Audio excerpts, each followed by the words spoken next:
ओम श्री हरि। अनुराग पदावली।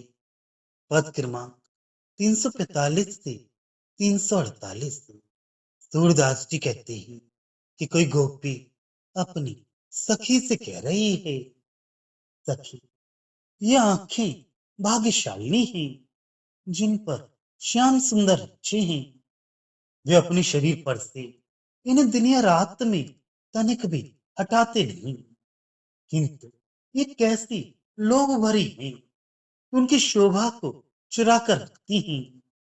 दूसरा कोई ऐसी बात नहीं कर सकता, क्योंकि इससे उसकी प्रतिष्ठा जाती है। ये काम आंखों का मोहन से परिचय कराना तो पहले मन ने ही किया था, और अब तो वह भी पश्चाताप करता है। उन नेत्रों के गुण कर्तव्य सोच सोच कर वह सूखता रहता है। वे मन पर भी विश्वास नहीं करती, और सब इंद्रियां तो अलग छूट गईं। केवल आंखें ही दर्शन का आनंद लूटती हैं। इन आंखों के साथ जो इंद्रियां रहती हैं, वे भी पश्चाताप करके कष्ट ही पाती हैं। कोई गोपी कह रही है, सखी, श्याम सुंदर को मेरी आंखों से प्यारी और कोई वस्तु नहीं है, जिनके लिए उन हरि ने अपने अंग प्रत्यंग में निवास बना दिया है।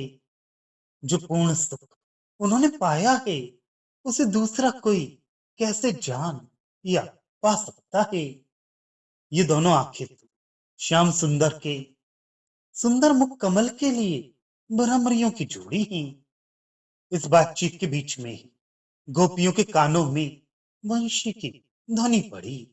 सूरदास जी कहते हैं, इससे वे सुंदरियां ऐसी विमुग्ध हो गई, मानो उनके सिर जादू पड़ गया हो। सूरदास जी कहते हैं, व्रज नारियां श्याम सुंदर के ओंठों के संयोग से बची कोमल वंशी ध्वनि सुनते ही ऐसी चकित हो गई कि उन्हें आंखों की बात भूल गई। जो जैसे जिस दशा में थी वह वैसे ही रह गई। उन्हें सुख या दुख जो भी हुआ उसका वर्णन नहीं हो सकता।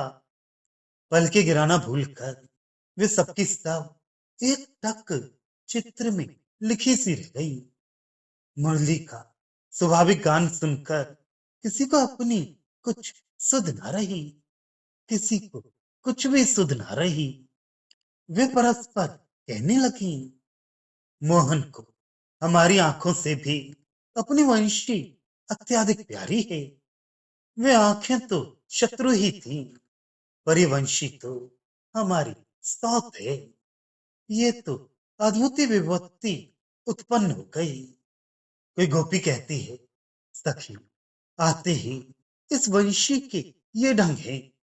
मनमोहन तुरंत ही इसके वश हो गए, और इससे उनके अंग त्रिभंग तीन स्थानों से टेढ़े हो गए। मैं समझ गई कि ये वंशी जादू टोना जानती है। अब ये अनेक रंग दिखाएगी। इसके चरित्र तो देखो कि इस वंशी के प्रति से श्याम सुंदर कैसे निरपक्ष हो गए हैं। बातों में ये कैसी मीठी ध्वनि उत्पन्न करती हुई अने तानों की तरंगे उत्पन्न करती है, किंतु यह तो चूहों के बिल में बड़ा भारी सर्प आ घुसा है।